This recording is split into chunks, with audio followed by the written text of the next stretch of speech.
I bet you didn't know your key fob could stop working just from a dead battery.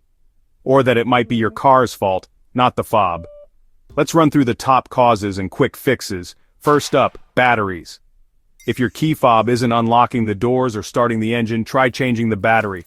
Most Pacifica fobs use a simple coin cell battery.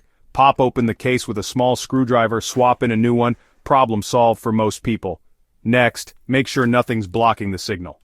Metal objects, phones, or even other key fobs can interfere. Move away from big metal structures and try again. Still no luck? Use the physical key hidden inside your fob. It's great for emergencies and lets you get inside if the battery's totally dead. Now check the car's battery. If your Pacifica's battery is low, it might not recognize the fob. Try jump-starting the car or checking for dashboard warnings. And last, if nothing works, it could be a fob programming issue.